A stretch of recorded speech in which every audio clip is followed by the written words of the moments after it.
Entonces, pienso, y usted ojalá con su sabiduría me pudiera responder, cuando las ánimas están en pena, o ve uno mucha gente ahorita que está sufriendo, que está padeciendo, están en ese purgatorio. En ese purgatorio. Y podemos orar por esa persona. Pero algún día deben salir de ahí. Algún día pueden salir, pero si oramos puede salir, podemos ayudarle para que salga. Okay. ¿Y usted quiere saber dónde lo dice? ¿Perdón? ¿Quiere saber dónde lo dice? Sí, por favor.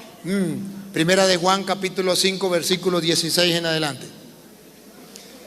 Primera de Juan capítulo 5 versículo 16 en adelante. Y vamos, a ver, necesito que ustedes presten la mayor atención en esta cita. Porque si no me prestan la mayor atención, no van a captar la idea.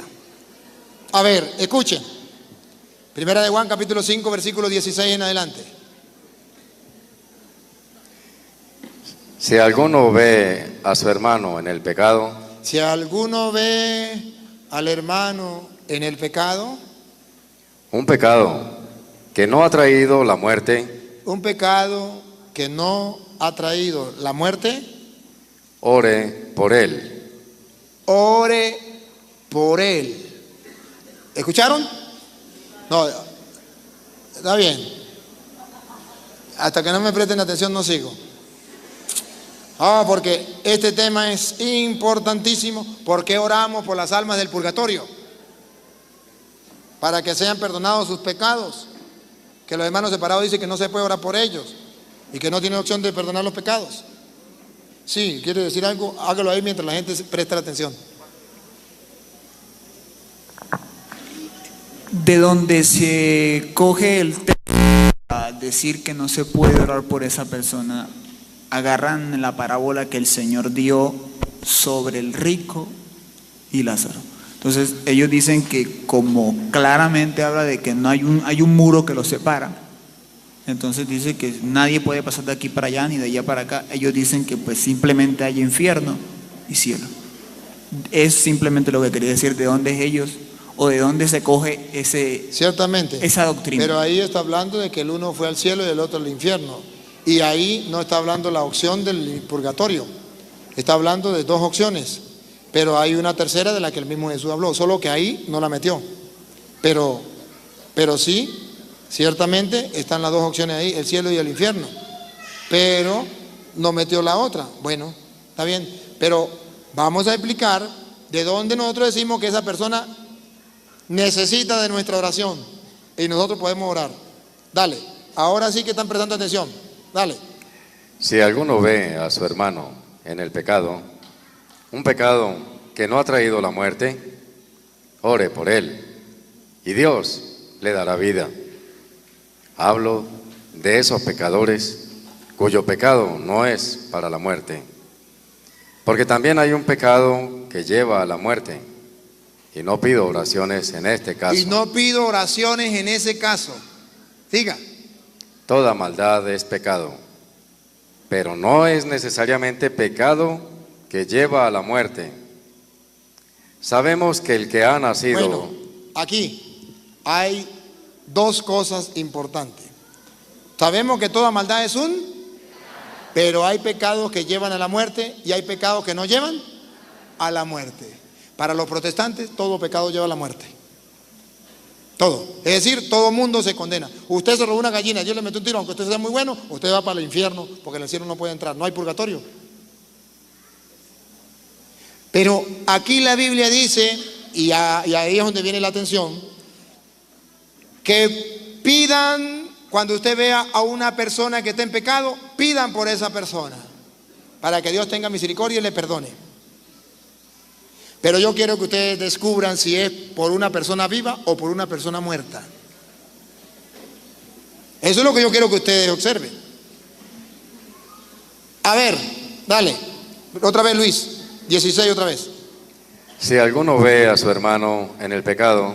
A ver, si alguno ve al hermano en el pecado, usted puede decir, está hablando de los que están vivos. También puede ser que usted vio al hermano que ya murió, lo vio en el pecado. Todavía no sabemos si está hablando de un vivo o de un muerto. Siga. un pecado que no ha traído la muerte. Un pecado que no ha traído la muerte.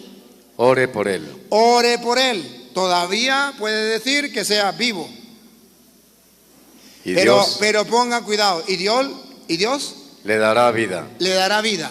¿Dónde sabemos que no es un vivo? Que es por un muerto. En lo que viene. Pongan atención. Hablo de esos pecados, cuyo pecado no es para la muerte. Hay que rogar por aquellos que cometieron un pecado, pero que no es un pecado de muerte.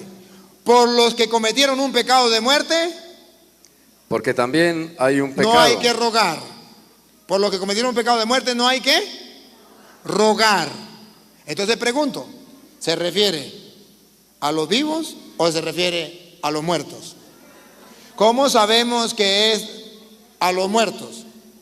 Porque si usted ve a una persona muy mala que esté todavía viva y ha cometido un pecado el más grave del mundo, ¿usted debería rogar por esa persona, sí o no?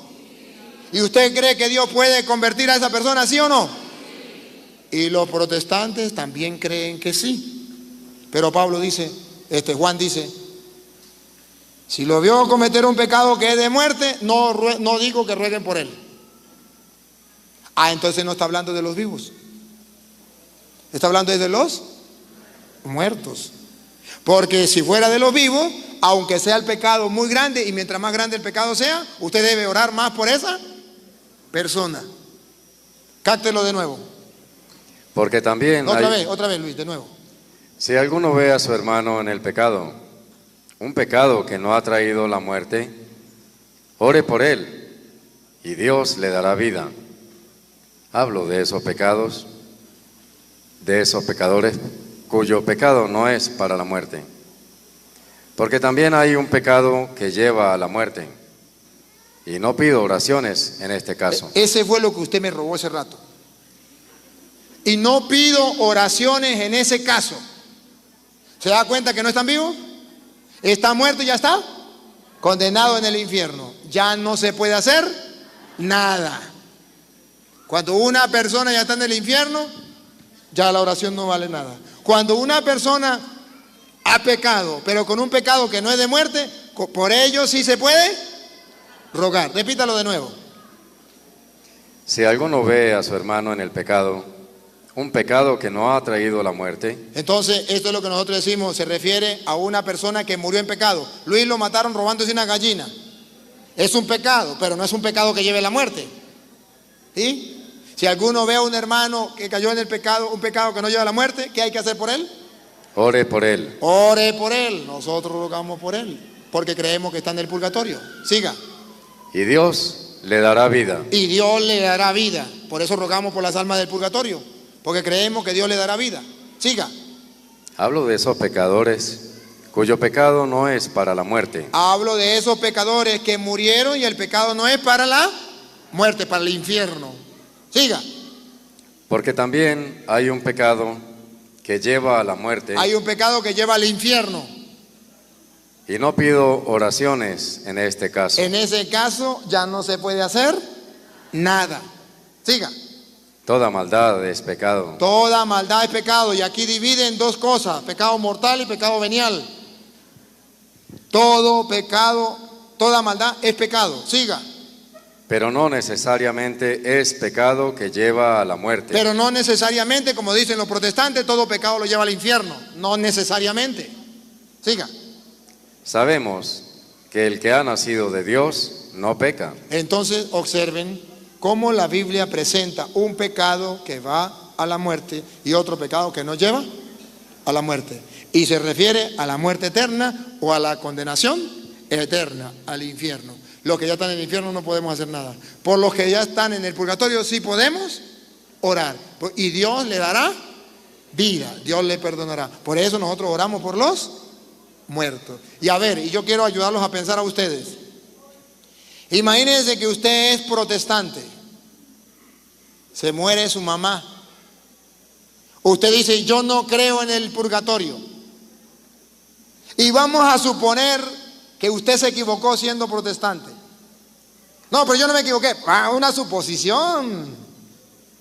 Si usted se equivocó y resulta que sí existía el purgatorio, y su mamá está llevando candela en el purgatorio, y usted, como es protestante y el pastor le dijo que no orara, no hace nada por su mamá, ¿qué le parece? Ahora vamos a ver que se equivoque un católico. Vamos a imaginar que el católico se equivoque y resulta que su mamá murió y él piensa que está en el purgatorio y comienza a orar por ella. Y resulta que no existe purgatorio. ¿Su mamá no le pasó? Nada, no sufre. Y la mamá del protestante sí sufre. Si un protestante se llega a equivocar y que están equivocados, su mamá sí va a llevar candela. Pero si un católico se equivoca, no pasa nada. No pasa nada.